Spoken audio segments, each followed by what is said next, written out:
Assalamualaikum warahmatullahi wabarakatuh. Hai para pencinta catur dan para catur mania, selamat datang kembali di Legenda Catur Dunia. Untuk video kali ini, saya tidak akan mengulas game atau partai antara WY versus Levon Aronian di matchday pertama babak final kawan. Tadi sudah saya kasih bocoran bahwa Levon sementara unggul di matchday pertama.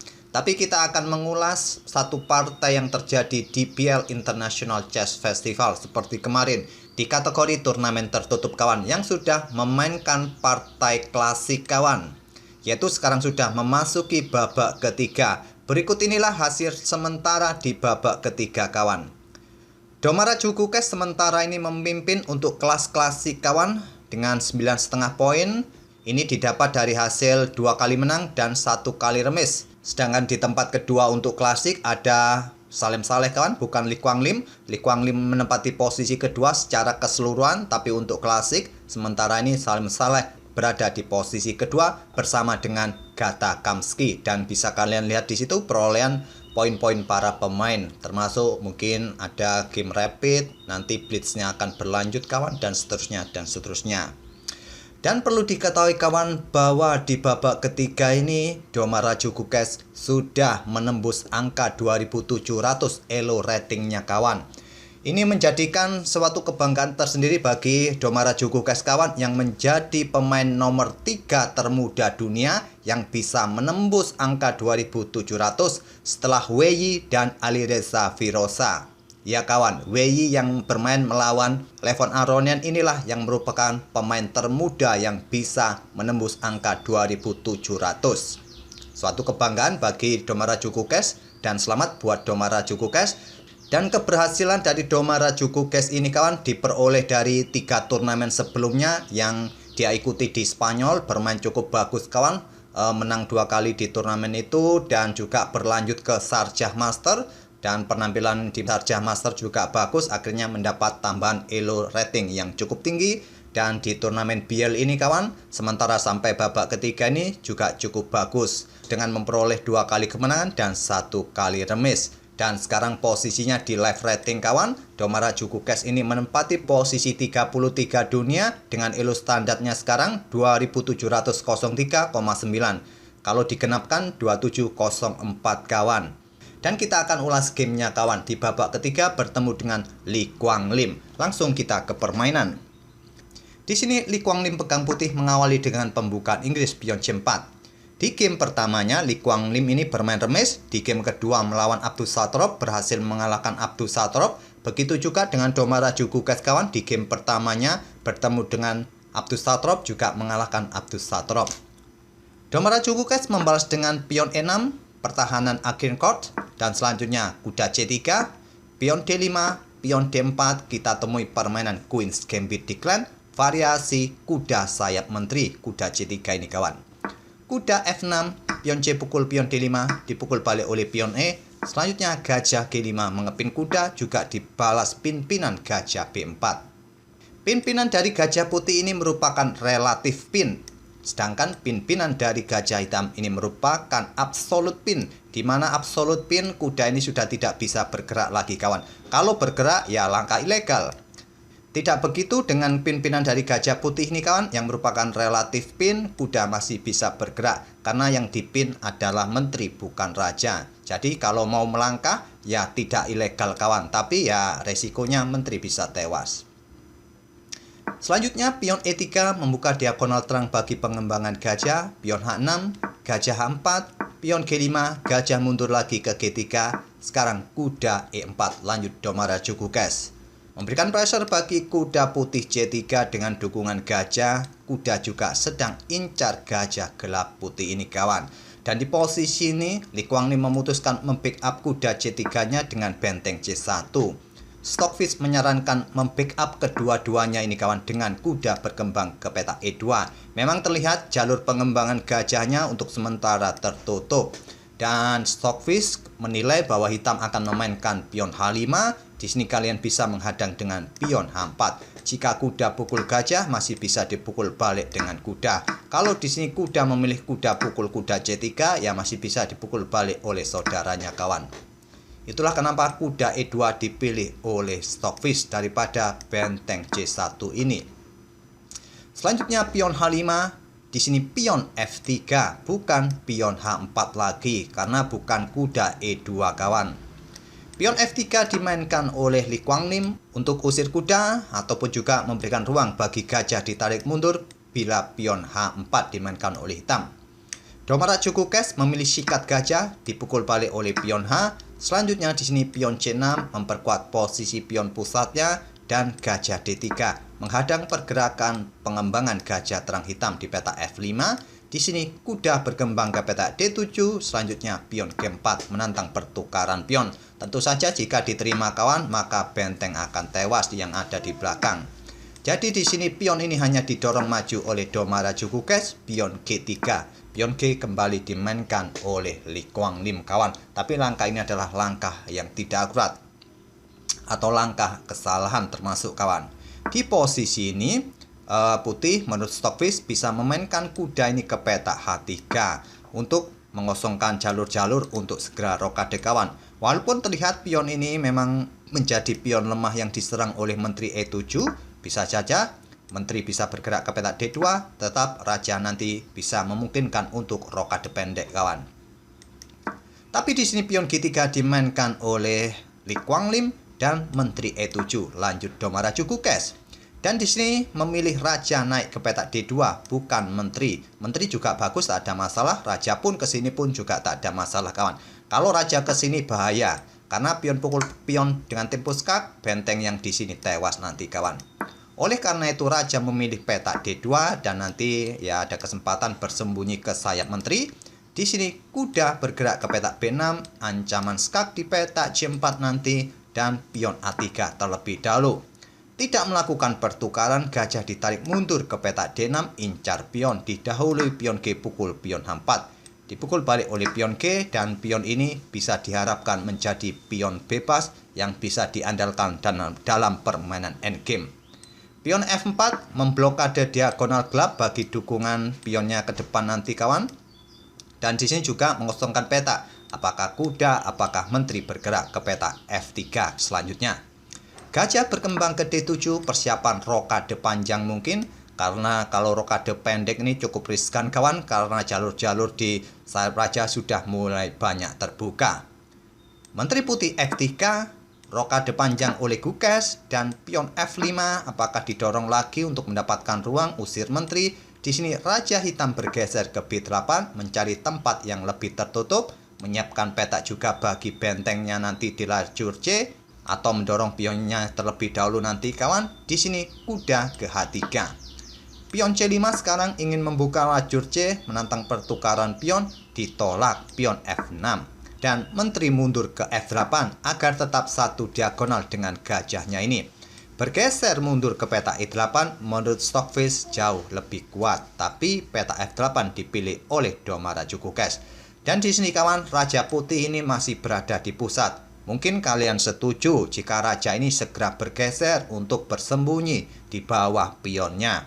Tapi tidak dengan Lee Kwang Lim, dia memilih pion G5 untuk memperkuat bangunan pionnya. Dan di sini langkah ini tidak mampu dimanfaatkan oleh Gukes dengan membuka permainan dengan pion C pukul pion D4 kawan, tapi bermain dengan langkah benteng G8. Langkah terbaik ya membuka permainan pion C pukul pion D4. Setelah dipukul balik, selanjutnya kuda bisa melakukan aksi yang menantang. Gajah mungkin bertukar kuda di sini, dipukul balik, dan di sini benteng dipukul balik, dan mungkin benteng E1 kalian bisa tantang dengan benteng E8. Gukes memilih menggeser benteng untuk mempressure pion G5 untuk menghadang kuda ini tidak bergerak terlalu jauh. Raja bergeser ke C2 dan selanjutnya di sini pion C pukul pion D4 dipukul balik oleh pion E dan benteng C8 mengepin kuda terhadap raja. Raja langsung bersembunyi ke B1 dan disinilah kawan posisi menteri, posisi gajah satu diagonal. Di sini mempunyai kesempatan untuk dikorbankan oleh Gukes ambil pion A3 yang merupakan langkah brilian. Pengorbanan ditolak, kuda B5 langsung disikat oleh gajah terang hitam. Terjadi pertukaran benteng terlebih dahulu, dipukul balik menggunakan menteri. Coba kita mundur sejenak di posisi ini. Kenapa putih tidak mau menerima pengorbanan gajah hitam ini kawan? Kalau mau menerima pengorbanan ini, tentu saja pion ini masih bisa dipukul balik oleh menteri. Dan ancaman berikutnya, kuda siap manuver ke sini memberikan dukungan skakmat, atau pada posisi ini kuda kalian juga dalam ancaman benteng, ancaman menteri, hanya didukung oleh satu benteng kawan. Kalaupun gajah ini mencoba mundur, memberikan jalan bagi menteri untuk membackup kuda ini, ya tentu saja gajah inilah yang bisa bergerak ke petak F5 skak kawan, mengorbankan gajah. Setelah dipukul oleh menteri, selanjutnya di sini menteri akan melakukan skak di sini memaksa raja bergeser ke sini kawan. Dan selanjutnya adalah benteng sikat kuda yang ada di sini. Dan tentu saja beberapa langkah berikutnya skakmat kalau tidak mau ambil benteng ini. Benteng pukul benteng dipukul balik oleh menteri, skak lagi kawan. Raja bergerak ke petak A2, menteri ke petak A5 skak, raja bergeser ke petak B1 ataupun naik ke petak B3 kawan, terserah kalian. Tetap saja dalam posisi ini tidak mengenakan bagi raja putih, dikejar-kejar terus kawan. Memang posisi putih masih unggul 1 perwira, tapi dalam posisi raja yang terbuka, lajur C pun siap ditempati oleh benteng, juga bikin repot nantinya kawan. Posisi putih benar-benar kolaps. Ini hanya satu jalur yang saya tunjukkan. Terserah kalian memilih variasi seperti apa jika pada posisi ini pengorbanan gajah ini diterima, setelah itu dipukul balik oleh menteri. Terserah kalian mau melangkah seperti apa, ambil contoh kuda A2 dan kelanjutannya silakan kalian otak-atik sendiri kawan. Tetap saja kolaps di langkah berikutnya. Kuda siap lompat ke A4 memberikan dukungan bagi menteri melakukan eksekusi skakmat. Posisi gajah ini juga dalam tekanan menteri, kuda di petak H3 pun juga dalam ancaman gajah terang, posisi raja sudah sangat terbuka. Oleh karena itulah tadi kuda B5 dimainkan, disikat oleh gajah, terjadi pertukaran benteng terlebih dahulu, dipukul balik oleh menteri, gajah pukul gajah, dan gajah gelap ini ditarik mundur ke D6. Selanjutnya gajah terang ditarik mundur ke D3. Di sini menteri D7. Apakah nanti ke A4 atau menyiapkan benteng di lajur C ke depannya? Dan di sini pion G6 dimainkan, dikorbankan, diterima. Selanjutnya kuda G5 memberikan dukungan pionnya maju ke depan nanti kawan. Dibalas menteri A4, bukan pilihan yang kuat. Pilihan yang kuat adalah benteng H8 atau benteng C8 kawan. Tapi menteri keluar ke petak A4 sedang mengincar pion D4. Ini diantisipasi dengan langkah kuda E6, bukan pilihan yang bagus juga. Pilihan yang bagus adalah ancam gajah ini terlebih dahulu. Mungkin gajah mundur ke C7, kuda bisa lompat ke petak E5, menawarkan pertukaran perwira di sini. Masih bisa dipukul balik oleh pion dan pion aman dari ancaman menteri. Kalaupun di sini menteri hitam langsung pukul pion D4, bisa memainkan pion F7, ancam benteng bisa promosi. Tentu saja benteng ini akan digeser terlebih dahulu dan kuda bisa ambil pion yang ada di petak G6. Dan tentu saja nanti cukup berbahaya dengan langkah seperti ini kawan. Tapi tetap saja kawan, dengan langkah seperti ini juga permainan masih cukup seimbang menurut Stockfish. Tak ada masalah juga bagi kedua pemain. Walaupun di sini hitam kalah kualitas, kalah benteng melawan gajah seperti ini kawan. Tapi kuda E6 dipilih oleh Li Guanglim menjaga pionnya dan benteng C8 langsung menempati lajur C terbuka, dibalas dengan menteri D1. Langkah blunder, langkah kesalahan menantang pertukaran menteri. Tapi sayangnya langkah kelanjutan untuk merespon langkah menteri D1 ini dibalas dengan langkah menteri bergeser ke petak D7 ancam kuda. Langkah terbaik adalah bergeser ke petak B4. Petak D7 dipilih oleh Domara Jukukes dan menteri ini bergeser ke petak G4, bukan pilihan yang bagus kawan. Bergeser ke petak E2, mungkin yang ditakutkan adalah pin-pinan seperti ini. Tapi di sini putih masih mempunyai benteng, jadi tak ada masalah. Tapi petak G4 dipilih oleh Li Guanglim dan di sini kuda ke C4, menggoda gajah untuk sikat kudanya. Dan Li Guanglim menerima untuk sikat kuda yang membandel ini. Dipukul balik oleh pion D, selanjutnya benteng ambil pion H4, pion C3. Pion pukul pion tidak langsung dipukul balik menggunakan benteng, tapi menteri langsung keluar terlebih dahulu ke petak B5 skak. Raja bergeser ke C2, di sini menteri A4 skak. Raja bergeser ke D2, menteri A2 skak. Raja bergeser ke D1, menteri ke B3 kembali skak, raja bergeser ke E2. Kalau bergeser ke D2 ya kena tempo skak lagi kawan. Oleh karena itu bergeser ke peta E2. Sebentar kawan, ada teman-teman pengamen.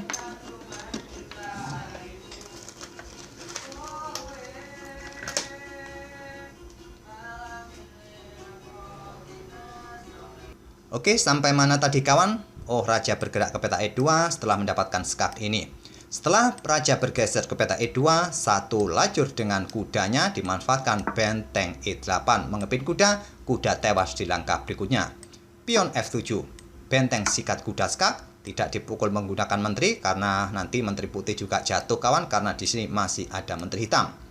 Raja bergeser ke peta D2 dan di sini bisa saja melakukan skak dengan menteri ke peta B2 tapi tidak dengan doma raju kukes. Melangkah raja ke peta C7, salah satu pilihan yang bagus juga. Ini untuk menghindari tempo dari benteng yang melakukan skak di sini kawan.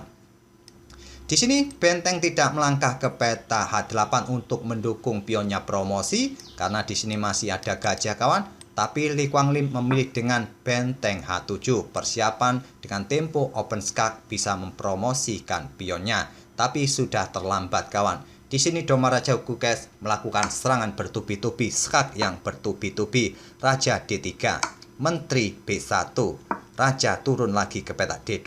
Di sini menteri E1 skak. Raja bergeser ke peta C2. Kalau bergeser ke sini apa jadinya kawan? Ya tentu saja benteng E3, skak mat malah lebih cepat kawan. Memaksa raja naik ataupun bergeser ke sini terserah kalian.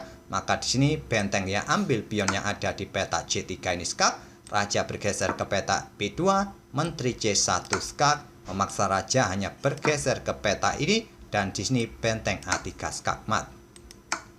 Raja memilih bergeser ke C2, dikejar lagi oleh benteng E2 skak.